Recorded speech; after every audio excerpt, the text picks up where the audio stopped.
আজকে সকাল থেকে বৃষ্টি হচ্ছে আর আমি সকাল থেকে ঘুমোচ্ছি। আমি আজকে উঠেছি কখন জানেন? না রান্না করেছি। উঠেছি 5টার সময়, তারপরে 5:30টায় রান্না বসিয়েছি, 7টার মধ্যে রান্না কমপ্লিট করেছি। কর্তা আমার 7:30টায় বেরিয়েছে।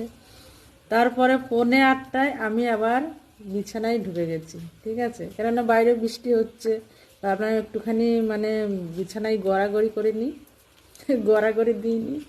তারপরে আবার উঠবো, উঠে কাজ করব। তারপরে 8টা নাগাদ বিছানায় ঢুকলাম, ফোনটা ঘাঁটলাম। ফোনটা ঘাঁটতে ঘাঁটতে আমি কখন ঘুমিয়ে পড়েছি আমি জানি না। তারপরে যখন ঘুম ভাঙলো তখন দেখি 11:15 বাজে। তখন আবার উঠলাম, উঠে বিছানায় শুয়েছি, আবার খানিক ফোন ঘাঁটলাম। ফোন ঘাঁটতে ঘাঁটতে তারপরে আবার ফোনটা ঘাঁটতে ঘাঁটতে ভাবলাম না, ছেলেটা তো ঘুমিয়ে পড়েছে, বড় ছেলেটা দেখছি ঘুমাচ্ছে, ও ওঠেনি। আচ্ছা, ও তো উঠবে, কাজে যাবে। তা ভাবলাম ওকে ডাকবো, তারপর দেখলাম না, ও নিজেই উঠেছে। তারপর উঠে স্নান টান করে দেখলাম ও কাজে চলে গেল। আমি এবার ভাবলাম একটা কবিতা লিখি, বৃষ্টির দিনে একটা কবিতা লিখি। কবিতা লেখার চেষ্টা করলাম, যাই হোক একটা কবিতা লিখে একটা ফটো পোস্ট করলাম। করে 1টার সময় আবার উঠলাম।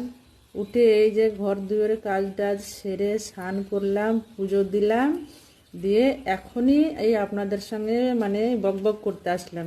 কিন্তু আমি এখনো পর্যন্ত কিচ্ছু খাইনি বন্ধুরা। খিদেও পাচ্ছে না আজকে, কেন জানি না। সারাদিন ঘুমাচ্ছিলাম বলে খিদে পাচ্ছে না নাকি জানি না। তো যাই হোক, সকাল থেকে কিছু খাইনি, কিন্তু গা গোলাচ্ছে। কেন জানেন তো, আমার গ্যাসের প্রবলেম আছে। আমি যদি খালি পেটে থাকি না, আমার গ্যাস হয়ে যায়। ওই গ্যাস হয়েছে বলেই খিদে পাচ্ছে না। তো যাই হোক, খেতে হবে। এবার চলুন খাওয়া যাক, কি খাই আর কি রান্না করেছি দেখাই আপনাদেরকে, চলুন। এই যে ভাত, তো আমার ভাত আর এই যে মুসুর ডাল করেছি বন্ধুরা। তো কর্তাকে ছেলেকে দিয়ে দিয়েছি, আর সব কিছু আমার জন্য আছে আর কি। ওই জন্য দেখুন সিঙ্গেল সিঙ্গেল তরকারি আর কি। এই যে একটা মাছ, আর ভাতের সাথে এই যে আলু ভাজা, ডালের সাথে ভাত, ডাল, আলু ভাজা। আর এখানে রুই মাছের কালিয়া করেছি। আর এই দেখুন, এটাও রুই মাছ, এটা টক পাকা তেঁতুল দিয়ে টক করেছি। আজকে এই রান্না করেছি। তো একটা কাঁচা লঙ্কা আর আধখানা পেঁয়াজ, আর এই যে লবণ নিয়ে নিয়েছি, কেন ডাল আর আলু ভাজার সাথে এইটা খাবো। আজকে বারান্দাতেই বসবো বন্ধুরা, আজকে পাখা লাগবে না, আমার ঠান্ডা ঠান্ডা দিন আছে।